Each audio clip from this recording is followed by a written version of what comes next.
My humble pronounce at the lotus feet of my loving Sai Ma, and a very loving Sai Ram to all the viewers who have logged in today. Thank you, Archana, for your kind words. God bless you, Vida. A few months ago, I was given this opportunity to conduct the study circle in our Samiti. So I got down to read various books on different topics that I had chosen to speak on.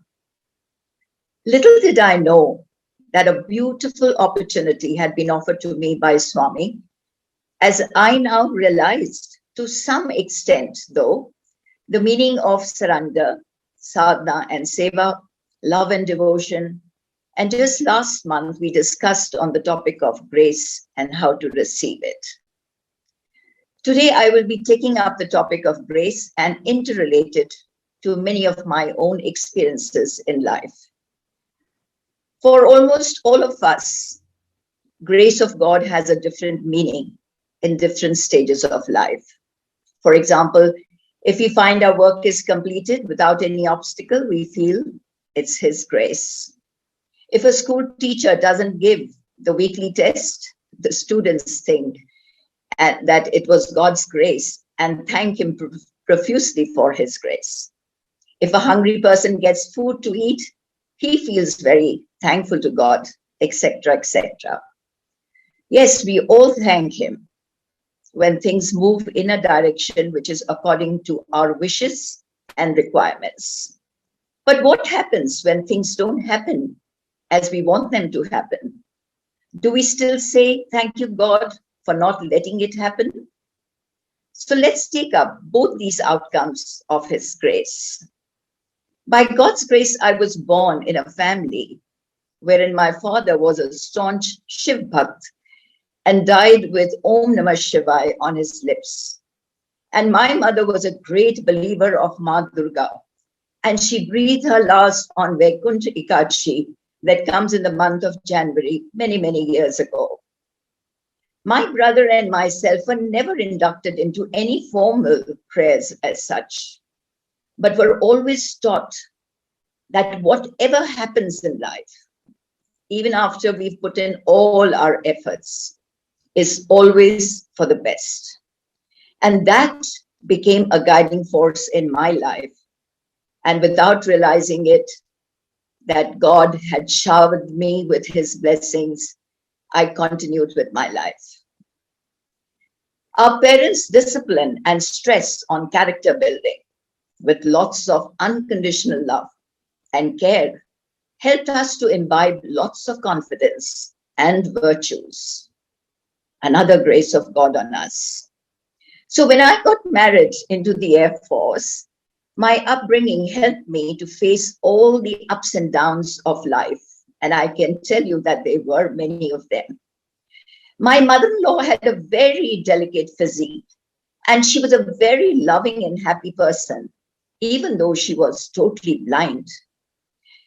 Seeing my mother look after our Dadi so lovingly, God's grace showered on me, and He helped me to open up my arms and take my mother-in-law under my loving care. Thereafter, we both started a very beautiful relationship with each other. Gradually, the tests in life became tougher and tougher. We were blessed with 3 very loving daughters who till date are our strength. But their birth gave a chance to relatives to express their anxiety, saying that how can we manage with Amrit's pay the upbringing of our children and then later on get them married, etc., etc. Now, the beauty of this negativity, by God's grace, helped me to get so motivated that I started to study. I was just a graduate when I got married. So I first did my B.Ed, and by God's grace, got a gold medal, which was a surprise to me also because I was never a very good student. This success gave way to more degrees, like I did my MA, then M.Ed. A job first in Jodhpur and then in Delhi, in a prestigious school where I retired after working for 27 years. So the negativity that started at home by the relatives ultimately culminated in a job, so many more degrees, and a steady income, though not very big, for the household. Now I will give you an example of how when God denies you something, why should we thank him? Our girls now had grown up, and our eldest was in her marriageable age. And this was the time in one of our Air Force parties, Amrit's boss, who was an Air Vice Marshal by rank, his wife just got talking to me. And she very sweetly told me that both she and her husband somehow loved both of us, that is, Amrit and myself. And she said, I would be very happy if one of your daughters gets married to my son. Now, I was taken aback a little bit because she came from a very rich background. Both the husband and wife were very rich, and they had a very high kind of a standard of living, not like the normal Faujis that we live. So I just told her, I said, what prompted you to say that to me? Because we are very simple people. So she said, no, Kiran, I'm really serious about it. So I said, okay, if that is the case, I will organize a small dinner party and call other people also. And you can intermingle with my girls. I won't be telling them that you have something in your mind while you're attending the dinner party. So she said, okay, that's fine with me. So we went ahead and we called some more people and we had a little get together. Now, when they went back home, they didn't get back to us. There was no phone call from them. So my husband just told me one day, Kiran, why don't you ring them up and ask them what is their, opinion, or are they keen to go ahead with the alliance? So like I told you, my personality has been ingrained with this truth of life that whatever happens, happens for the best. So my immediate reaction was that, no, Amrit, I don't think I would like to ring them up. It's not fair. I don't want to embarrass them, so I'm not going to ring them up. If they have to ring up, it'll be their call, not ours. Well, a little time went ahead, and within a month's time, we got a wedding invitation from them for their son's wedding. And when we went to attend the wedding, we saw the girl was a beautiful child, and she came from the army background, and everything was absolutely perfect. So time went by. Within a year's time, our daughter also got married, and so everything was great by God's grace.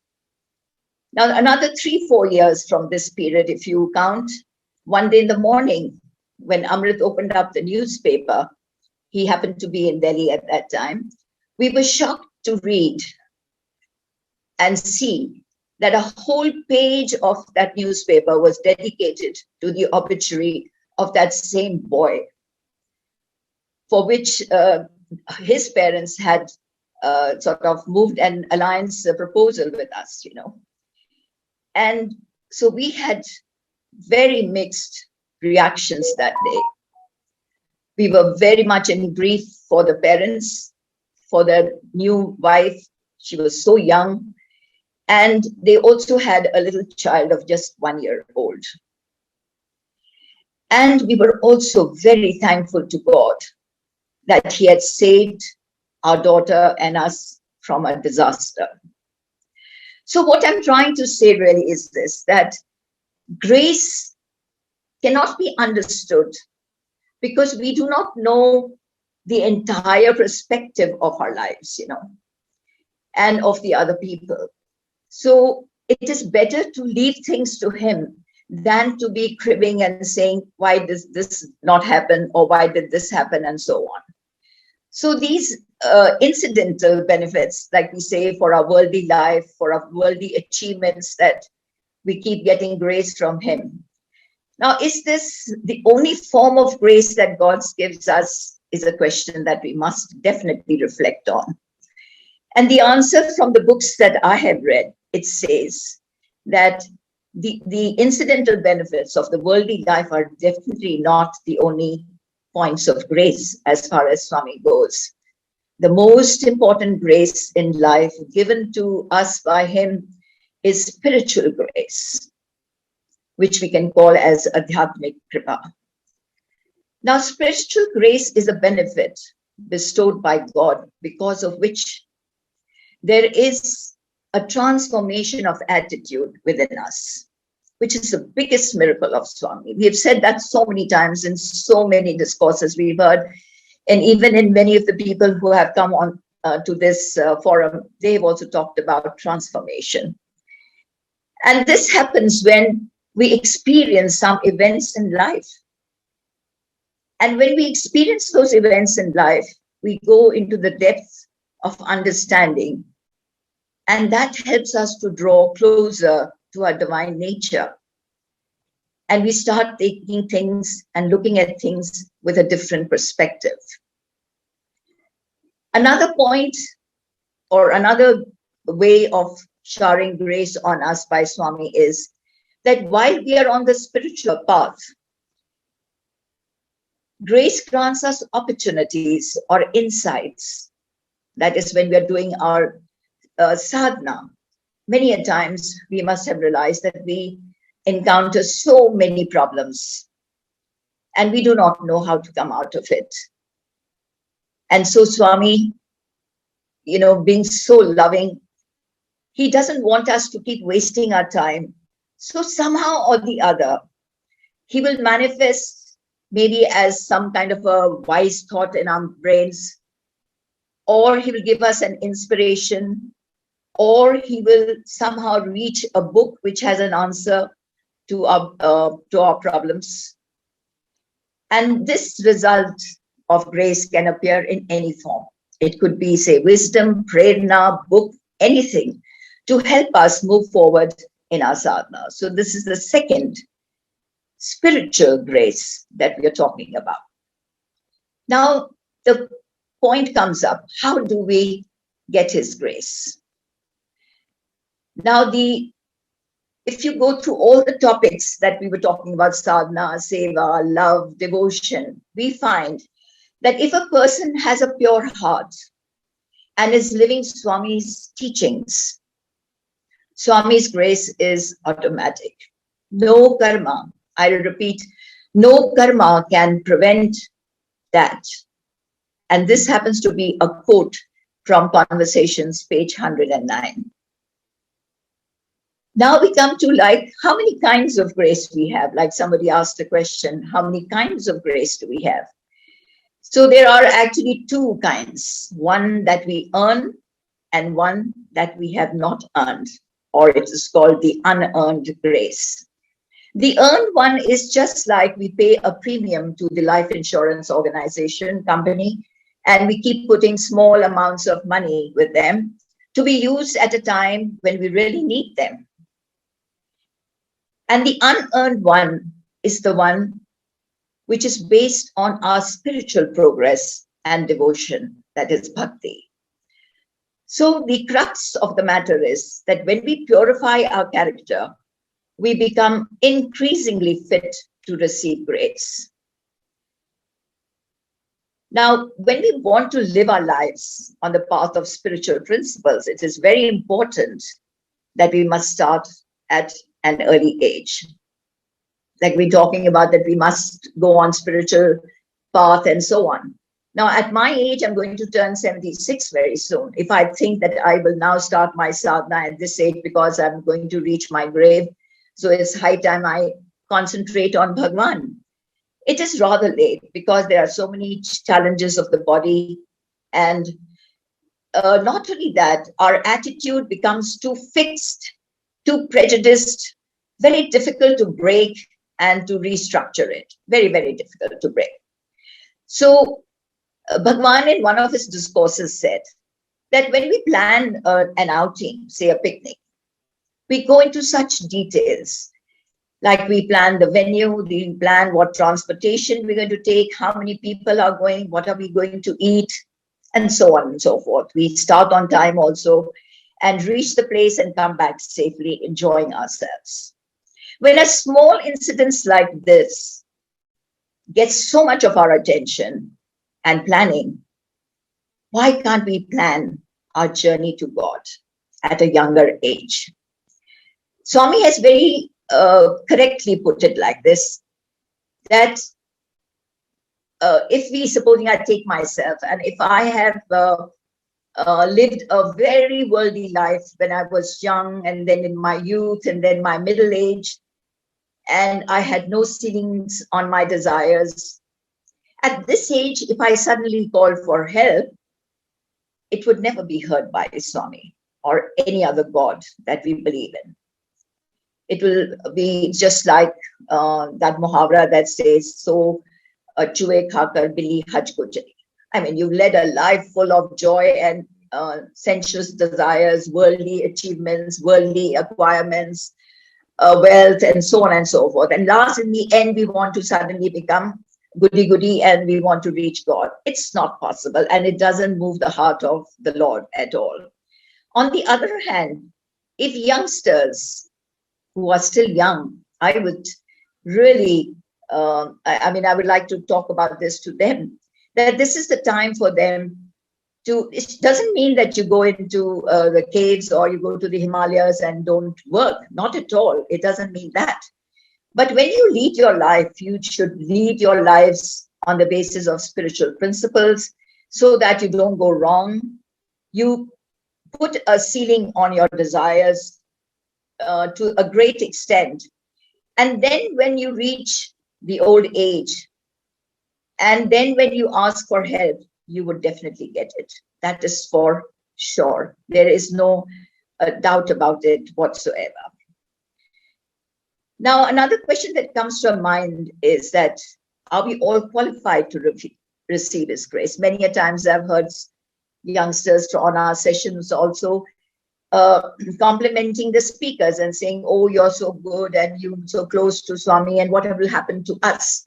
Not at all. We are all qualified to receive His grace as long as we love God and remain connected with Him. Now, when I use the word love God, it doesn't mean that I keep saying, oh, I love you, Swami, I love you, Swami, I love you, Swami, and keep doing everything according to your own whims and fancies. Not at all. When we love, like a parent, you're all parents, most of you. Now, if you are a parent and you love your child, and the child also in return says, Mommy, I love you, but he doesn't give, any heed to what you're trying to tell him to do. So what's the big point? He's telling me that I love you, Mommy. He doesn't love me. If you love someone, you would definitely walk on those principles that God has laid down for us. So remember this, that we are all qualified to receive His grace as long as we walk on the path of His principles that He has shown us, and not just do whatever we want to achieve. Here, I would just like to quote, I like to quote from Swami Satya Sai Speech, Volume 2, 123. When you have done your best and that is found not enough, then call on me. I am ever ready to reinforce your exertions with my grace. This was when somebody said that, Swami, what was the need for us to work or to do anything? We can just call you and you will do our work for us because you love us so much. To which Swami said, no, I don't want to make you lazy. You have to do your own work. But if you reach a point where you can't achieve what you're wanting to achieve, and which I agree to, I would definitely give you my grace at that time. So another thing now we come down to is this, can we demand divine grace? When or as we might wish, that whenever we want, we say, Swami, please give us your grace. It is our birthright, so you better give it to us. No, definitely not. In fact, in our spiritual sadhana, especially, now we're talking more of our spiritual life because that is of more concern to us on this forum. So in fact, in our spiritual sadhana, for many of us, we are challenged with many obstacles. For example, the more we try to keep check on anger, the more we are surrounded with provocative situations. surprisingly, our pain and suffering is only helping to cleanse us, but we are not happy with that suffering and pain.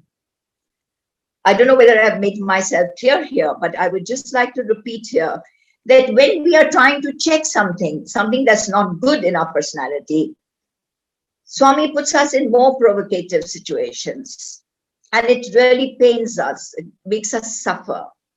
But this suffering actually helps to cleanse us. Once, I think I was attending a workshop where a gentleman was telling us how cleansing can be done within ourselves. It was a long time back, before I had reached Swami also. And, or maybe after that. And he showed us, say, 1.5 liter Coca-Cola bottle. He kept it in front, and the bottle was absolutely black, and he kept on pouring pure water into it. And gradually the Coca-Cola was coming out, and finally we found that bottle, which was totally filled with black liquid, was now absolutely pure, to be used for drinking water as such. So what happened actually? Here, of course, he put in water.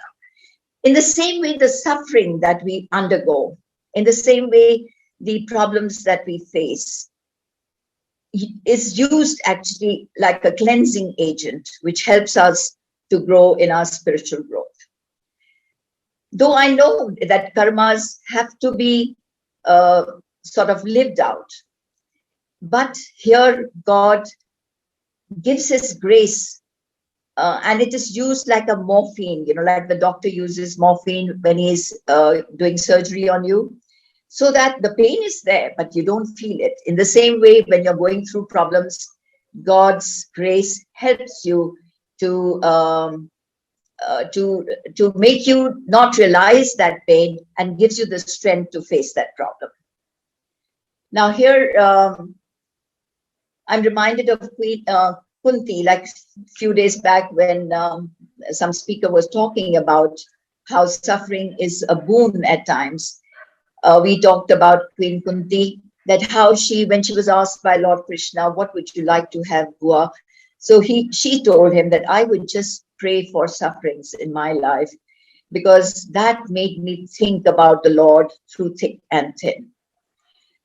Now, when we talk about the inward journey, divine grace, however, does not always appear when or as we might wish when we strive to advance spiritually. Like I just said, we confront obstacles in our way, but these obstacles have to be taken with a pinch of salt. Now, when we purify our character, we become increasingly fit to receive his grace. So purifying our character is undergoing those problems. And just like the Coca-Cola came out of the bottle, our cleansing gets all our, like many a times when we had just started coming to Parthi, we used to always say that it is so surprising sitting in Kulwant Hall. We think of the most obscene things, or most, things that are of no value at all. And one wonders, what's wrong with me?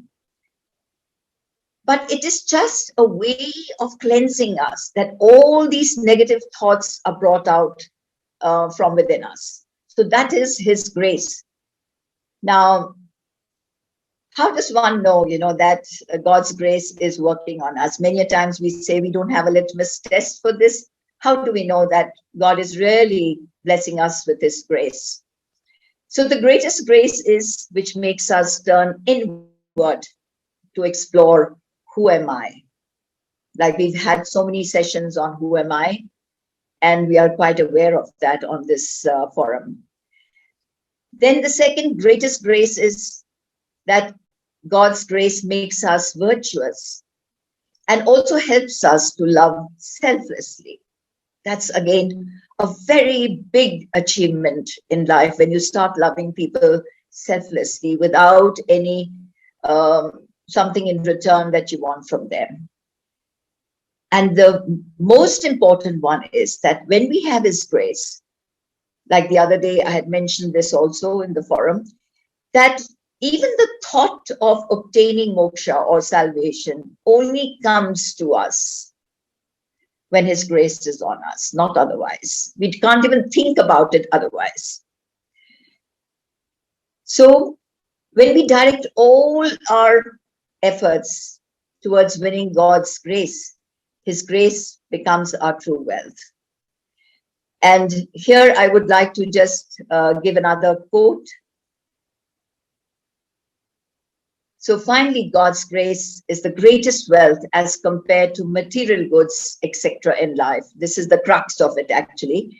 So as Swami says, start early, drive carefully, and reach safely. So while we are still young, at least those who are young, you should start on your journey and don't be desperate. Always remember, everything happens for the best. Whatever challenges you get in life, it is for your benefit. So take them on and fight till the end. So it's actually time in the end, I would say, to reflect within and see whether we have transformed ourselves. Are we leading our lives as per the spiritual principles? Have we started turning our attention inwards towards our real self? Are we confident and anchored in God? Or we still have our 2 feet in 2 boats, always on the brink of drowning? And one should be totally beware of that, to have 2 feet in 2 boats, because that will only lead to our drowning. Jai Sai Ram.